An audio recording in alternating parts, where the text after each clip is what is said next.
Ils disent et ne font pas. Alléluia, alléluia, vous n'avez qu'un seul Père qui est aux cieux.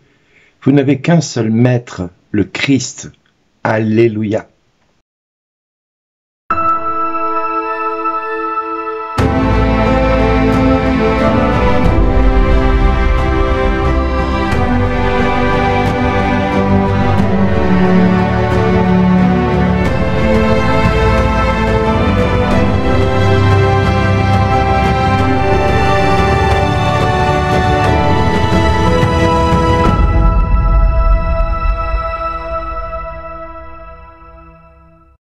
Aujourd'hui, le message vous est adressé par Bernard Dille. Bonjour les amis. Aujourd'hui, le texte de l'Évangile parle par lui-même de tout ce que nous devons retenir de l'enseignement du Christ. Alors, pour commencer, j'ai envie de vous lire quelques passages de cet Évangile, pour ne pas dire tout l'Évangile, parce qu'à lui seul, il est un enseignement à tenir compte et à s'enseigner mutuellement. C'est l'Évangile de Jésus-Christ selon saint Matthieu. En ce temps-là, Jésus s'adressa aux foules et à ses disciples, et il déclara : « Les scribes et les pharisiens enseignent dans la chair de Moïse. Donc, tout ce qu'ils peuvent vous dire, faites-le et observez-le. Mais n'agissez pas d'après leurs actes, car ils disent et ne font pas. Ils attachent de pesants fardeaux difficiles à porter, et ils en chargent les épaules des gens, mais eux-mêmes ne veulent pas les remuer du bout du doigt. Toutes leurs actions, ils les font pour être remarqués des gens. Ils élargissent leurs phylactères et rallongent leurs franges. Ils aiment les places d'honneur dans les dîners, les sièges d'honneur dans les synagogues et les salutations sur les places publiques. Ils aiment recevoir des gens le titre de rabbi.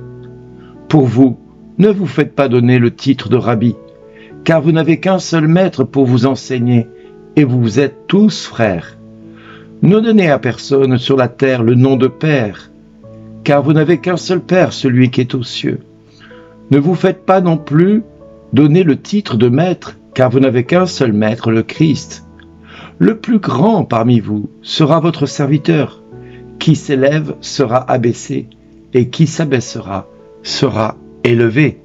Le texte déjà d'hier nous invitait à nous abaisser plutôt que de rechercher d'être élevés devant les hommes. Et bien là, nous avons toute la consistance de l'Évangile qui veut nous faire entendre que celui qui veut être grand, qu'il commence par être le serviteur de tous. Et ça, c'est essentiel. Et donc, Jésus parle des pharisiens, des scribes, qui ont cette fâcheuse manie de vouloir donner des leçons qu'ils n'appliquent pas pour eux-mêmes. Ils se considèrent supérieurs aux autres, ils se considèrent meilleurs que d'autres. Et Jésus ne supporte pas ça. C'est ce qu'on appelle l'hypocrisie. Alors, si vous veniez à discuter avec un de mes enfants, il vous dirait qu'effectivement, lui, ce qui l'a fait fuir l'église, parce qu'il ne va pas à l'église comme tout le monde, quand il y va tout seul, et il n'y va pas pour aller dans une célébration, parce qu'il a l'impression que ceux qui lui enseignent la parole de Dieu sont hypocrites. Alors, souvent je me dis, Bernard, tant que ton fils ne revient pas à l'église, peut-être que toi aussi, il faut que tu te mettes à appliquer la parole de Dieu beaucoup mieux que ce que mes frères et mes sœurs qui enseignent la parole le font. C'est une leçon de vie que nous devons prendre pour chacun de nous. Pas simplement les prêtres ou les pasteurs, mais chacun de nous, nous avons à être un témoignage vivant pour ceux qui sont dehors. Or, beaucoup de ceux qui vont à l'église se donnent bonne conscience parce qu'ils vont le dimanche à l'église et ils se disent, voilà, moi je suis un chrétien pratiquant. Mais qu'est-ce que c'est qu'un chrétien pratiquant ? Un chrétien pratiquant, c'est quelqu'un qui va se contenter, non pas d'aller à l'église, non, c'est quelqu'un qui va se contenter de dire au Seigneur, donne-moi ta parole et enseigne-moi par ta parole, comme le psaume nous le rappelle. Le psaume nous dit, Seigneur, je n'ai pas le cœur fier ni le regard ambitieux, je ne poursuis ni grand dessein ni merveille qui me dépasse. Non, mais je tiens mon âme égale et silencieuse. Mon âme est en moi comme un enfant, comme un petit enfant contre sa mère. Attends le Seigneur Israël maintenant et à jamais. Nous espérons toujours voir le Seigneur se manifester et nous espérons toujours venir entendre le Seigneur qui nous dit, comme l'apôtre Paul nous dit dans la lettre aux Thessaloniciens, vous avez accueilli cette parole que nous vous avons fait entendre. Et cette parole n'est pas une parole d'homme, mais une parole de Dieu qui est à l'œuvre en chacun de nous. les croyants. Alors, nous devons entendre cette parole qui doit agir dans notre cœur comme un message d'espérance pour le monde, mais un message d'espoir pour ceux qui sont dehors de l'Église, qui ne veulent pas rentrer dans l'Église parce que ceux qui s'y trouvent leur donnent pas envie d'y aller. Mon fils qui parle de l'hypocrisie des serviteurs de Dieu, s'est lui-même engagé au sein même d'un festival qui s'appelle le Festival Tous 1. Il est responsable de toute la partie technique.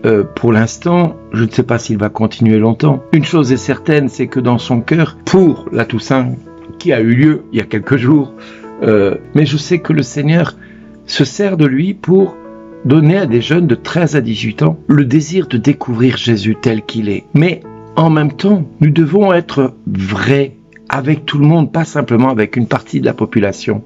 Et si nous voulons que nos églises se remplissent, eh bien peut-être devons-nous nous poser la question du témoignage que nous donnons tous et toutes au sein même de cette église. Et pas simplement les prêtres ou les pasteurs, mais chacun de nous. Dans notre oui que nous disons au Seigneur, dans notre oui à servir le Seigneur. Est-ce que par exemple, quand vous allez à l'église, quand vous croisez quelqu'un, vous lui dites bonjour ? Ou est-ce que vous repartez dès que le culte est fini et terminé, vous allez vite faire cuire votre poulet et vos haricots? Ou est-ce que tout simplement vous prenez le temps d'essayer de connaître les personnes que vous n'avez jamais rencontrées? Peut-être que ces personnes-là ont besoin peut-être d'entendre un petit bonjour de votre part. Peut-être que ces personnes-là, ils ont peut-être besoin d'en voir un sourire dans leur vie parce qu'ils ne le ont pas peut-être le reste du temps. Peut-être qu'ils ont été mis à l'index de l'Église et ils ont besoin d'entendre de votre part le oui, que vous aimez Jésus, mais que vous aimez également le prochain qu'ils sont, parce que Dieu vous demande de les aimer. C'est à l'amour qu'on aura les uns pour les autres, qu'on sera véritablement des témoins, et pas le simple fait d'aller le dimanche à l'église de 10h à 11h ou de 11h à midi. Non, c'est vraiment en aimant notre prochain. Et c'est là que Dieu nous attend tous et toutes. Cessons d'être des hypocrites. Donnons du temps aux hommes de ce monde, en étant des véritables chapelles d'amour et non pas des chapelles de pratiques religieuses. Soyez bénis, merci d'exister.